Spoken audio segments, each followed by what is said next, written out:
here we are finally at the final episode of the first season of Teen Titans. Appropriately, considering how much build-up we've gotten to this episode, it is a two-part episode, and I will be covering two parts in this review. That's actually why this review has been delayed. It's in this episode that Slade's plans are brought fully to light, and that the first arc of the series is concluded. The episode opens on a fight scene between Robin and Slade, and it becomes very obvious very early on in this scene that it's a dream sequence. Not so much because anything really surreal happens during it, but because it's odd that Robin and Slade would be fighting at the start of an episode when usually they have to track Slade down before this happens. Also, none of the other Titans are around, and if you pay attention, Slade and Robin are both doing really superhuman things. They're jumping incredibly long distances.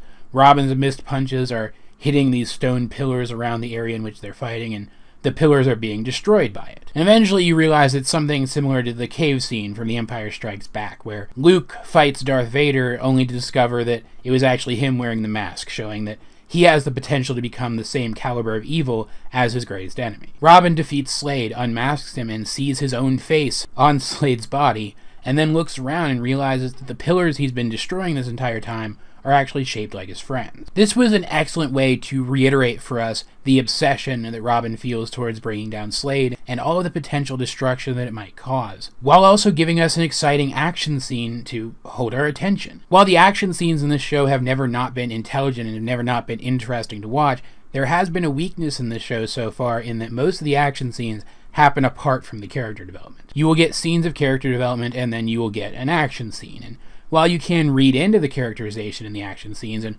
while the characters' actions in action sequences are typically driven by their characterization, there's never really much growth in those action scenes. This is something new and different, and I like that. It also kind of serves to set the tone, being super freaking eerie when, as soon as Robin wakes up from this nightmare, Cyborg comes into the room and tells him that they've gotten a message from Slade. He plans to, in the middle of the city, set off a Chronoton bomber, some other Star Trek Voyager-esque techno-babbly kind of thing, which will reverse the polarity of the neutron flow and bombard the entire city with tachyons, stopping time within the radius of the city forever. Which makes absolutely no sense, because it does so by removing some sort of time particle from the area, and if you can stop time by removing this time particle, you should be able to start it again by reintroducing it. It's just goofy to say that you can't. And also, from the perspective of the people in the city, nothing would have actually happened to them. Eventually, one of the other super scientific geniuses in the DC universe would have fixed this, time would have started up for them normally, and they wouldn't have even noticed that anything had happened. I kind of get the sense that this is supposed to be like a stand-in for a nuke or a dirty bomb or something genuinely threatening, but that the creators of the show just couldn't get that past the network. So we end up with this goofy bomb idea that makes absolutely no sense, but everybody's reactions to it are still super intense, so we at least get the point that it's supposed to be threatening. And I guess they just assume that Slade is taunting them about this, that he wants them to know about it as a means of taunting them about it. Like, honestly, this is the only part of Slade's plan in these two episodes that doesn't make sense. Like, obviously the Teen Titans would have thought, hey, this must be a trap. Something other than the bomb must be Slade's plan here, otherwise he wouldn't try to taunt us into attacking him like this. He even leaves them a clue to his location in the video. It's surprisingly enough Raven who finds it. The others are kind of arguing about what they can do, if anything. But Raven, being the quiet, contemplative one, keeps looking at the footage and eventually finds that there's a reflection in the device itself of a sign for one of the piers at the city docks. This gives the Titans a starting point from which they're eventually able to track the bomb into the sewers. This is when Robin's part of things start to get a little out of hand. Slade obviously knew that the Titans were going to show up at the warehouse that he was using to house the bomb before he moved it. Based on the rest of what he gets up to in these two episodes, it's obvious that that was part of his plan in the first place. And so to make it convincing that he's trying not to be caught, he leaves a bunch of his robots behind, and Robin defeats all of them. The other Titans don't even have any time to do anything. Robin is just, he's so savage and over the top, it's ridiculous. The other Titans stand off to the side and watch, and even though they use the chibi-ish art style for them during this, it's obvious that they're not impressed by his fighting prowess. They're actually kind of frightened by it. And then, before they discover the method by which they eventually use to track the bomb, Robin jumps some random dock worker and is threatening to torture him. Like, he doesn't flat out say it, but that's the implication. If this guy doesn't tell him where Slade is, despite the fact that this guy probably has no frickin' idea where Slade is. The other Titans are freaking out, even before all of this. Even before they started looking for Slade in the first place, they thought he should have stayed behind at the tower and now they're really starting to question his judgment. Maybe this is even why Slade sent the message. Maybe he was toying with them psychologically. Maybe he wanted them to start thinking about Robin going after him and what that might mean. Maybe he wanted them to be actively questioning Robin. Maybe he wanted that to be fresh in their minds for what came next. They track the bomb into the sewers, and Robin gets split up from the rest of the group when he insists that they go after the bomb while he stays back to deal with Cinderblock, who is also present. And while yes, we know that Cyborg is capable of taking down Cinderblock all on his own, Robin isn't Cyborg. He's not as durable and he's not as powerful, and yet he remains behind. He fights Cinderblock one-on-one and manages to take him down. Meanwhile, the Titans engage in a chase after a speedboat carrying the bomb, and the robot piloting the boat makes it look good. He makes it look like he genuinely doesn't want them to catch the bomb. But between the fact that once they get to the bomb and start to dismantle it, it turns out that it's not actually a bomb at all, and the fact that Cinderblock was actually holding in his hand a tracker which leads Robin directly to Slade, it becomes obvious that this was all part of Slade's plan. He wanted to split Robin up from the rest of the group, he wanted to draw Robin to him, and he wanted the other Titans to find the bomb so that he could infect them with nanites. Tiny little robots small enough to swim around in their bloodstreams. These nanites have the ability to attack them from the inside out, and there's very little that they would be able to do about it on short notice, even if they knew they were there, but they don't. Slade makes it look like that the attack that the bomb uses against them was a failed laser blast, when really those lasers were just carrier beams for the nanites, which is still more bad Star Trek Voyager-esque science, but I'm not even going to get into that. So they have no idea that Slade has the ability to kill them at a moment's notice, and that Robin knows this. So when Robin shows up stealing things for Slade in a costume obviously themed after Slade's, they don't know why he's doing this. He's got Slade talking in his ear over a comlink, and if he doesn't fight against the Titans, if he doesn't go through with everything that Slade says and fight against his friends, Slade will turn on the nanites, torturing them to death. Like, honestly, this is where I'm starting to wonder if maybe they could have gotten the idea of a nuclear bomb past the network, but they couldn't get both of these things stuck into the episode, so they just kept this one, because this is way more brutal than a nuclear bomb, because this is personal. We're seeing characters that we've really come to care about tortured on screen. It's super harsh and kind of terrifying, especially now that I'm older and better understand what's happening here. This leads to a few engagements between Robin and the Titans where he fights them hard. He does some serious damage to them. He keeps saying every time he goes back to Slade in between these engagements that he will find an opportunity to take the detonator away from Slade. It's not really a detonator, I guess. The activator for the nanites, away from Slade and save his friends. And Slade honestly seems to hope that he'll manage to do that because it will mean that Robin has become savage enough, underhanded enough to steal something away from him. It really does seem all throughout these two episodes that in a weird backward way, Slade really does want what's best for Robin, that he thinks becoming more like him will be best for Robin. I have a theory about that actually that I'll talk about in a minute, but it's weird. It's weird to see, like, there's this strange sincerity behind everything that Slade is saying. Like, he still sounds like the jerk-ass he's been this entire time, but you feel like he's telling the truth. He really does come across as if he's telling the truth, as if he really does think that this is what's best for Robin, and wants this to happen for Robin's sake as much as his own. Like, obviously, having someone as skilled as Robin at his side committing all these crimes with him would be helpful, but he already has the means to send a proxy of himself out into the field via his robots, via his Slade bots specifically, who are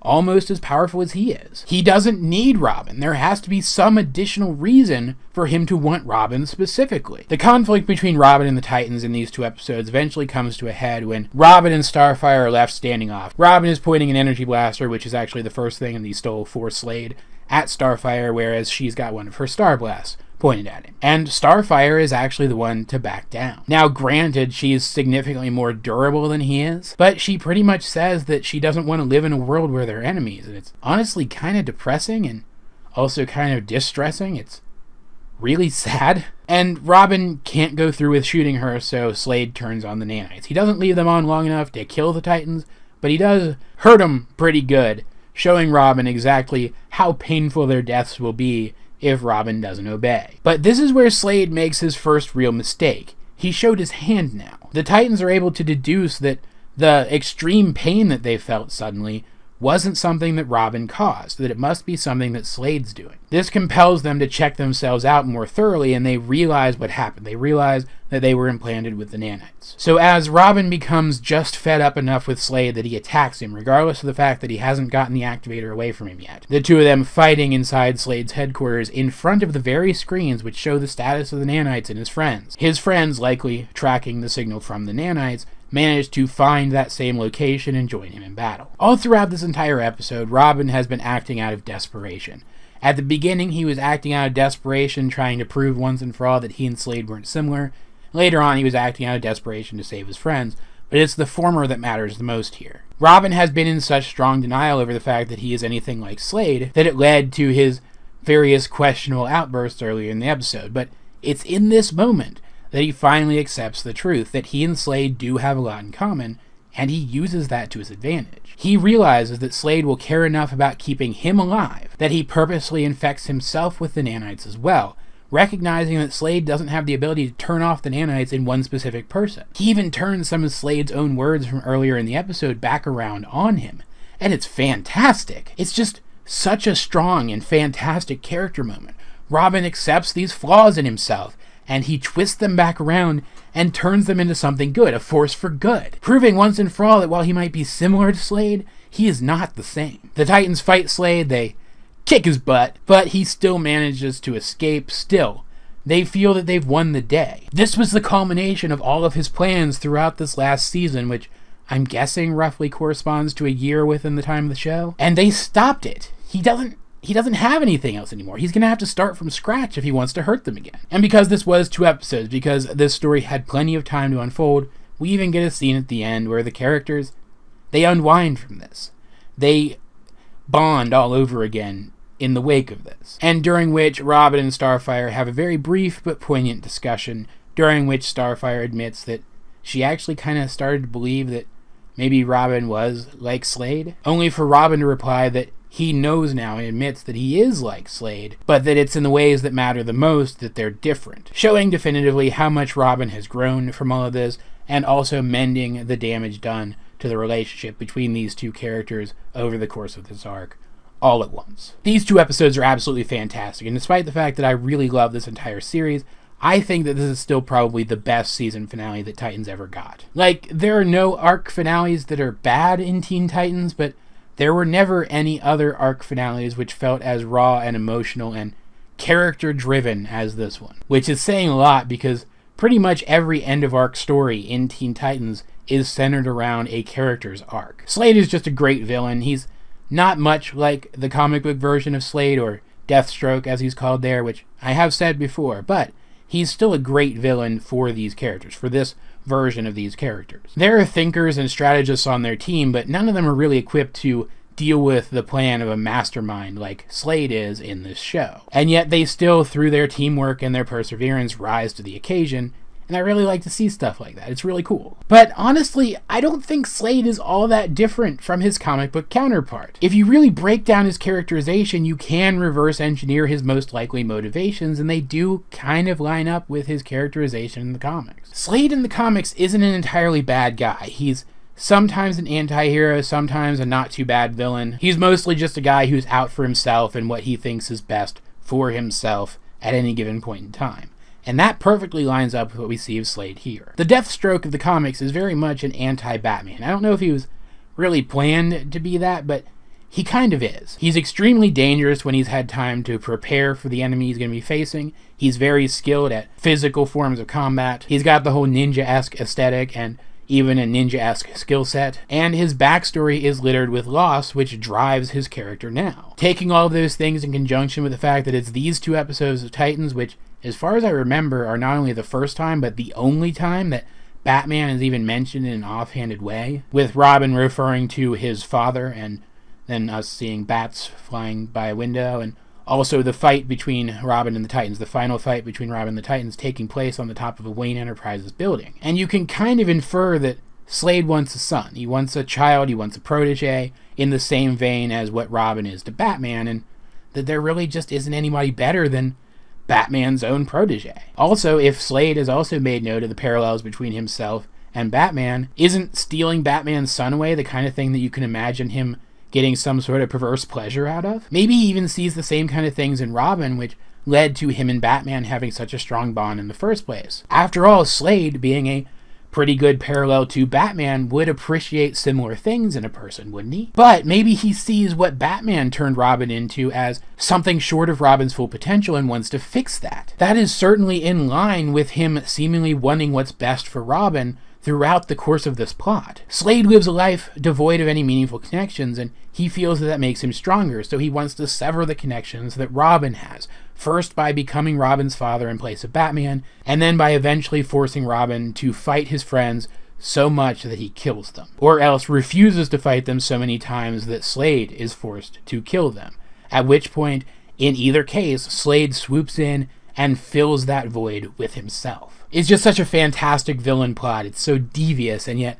most of it is left unstated. Young kids can watch this and just get the moral out of it, the moral being that it's good to have friends. Friends make you stronger. But older fans, adult fans, or people who are just watching it with their kids, etc., can read these deeper intricacies into it, and it gives the entire story, the entire arc, that additional layer.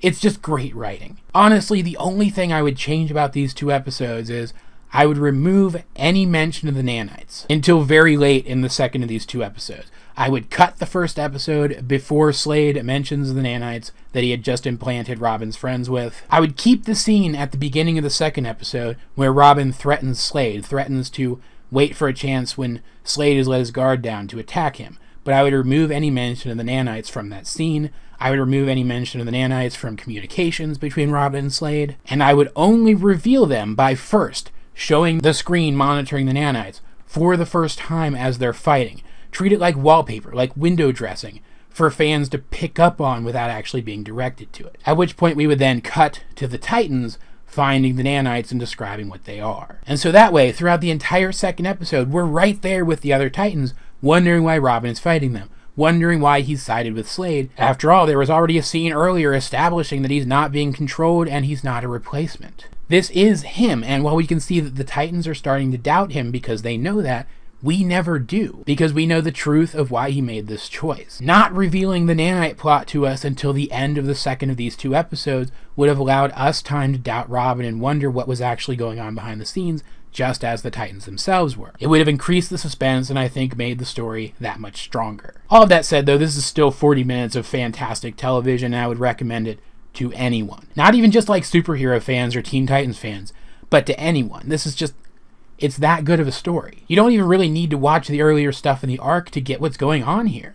There are references to Robin's obsession, to the fact that he's starting to realize that he's like Slade. All of it is referenced here. It's like a little microcosm of everything that's been good about this arc up to this point, and then it resolves it fantastically. As per usual, though, I'd like to know, what do you guys think of these two episodes of Teen Titans if you have seen them? Let's get a discussion going in the comment section down below, or over on my Discord, link in the description. But either way, this has been HA22, and I will talk to you guys later.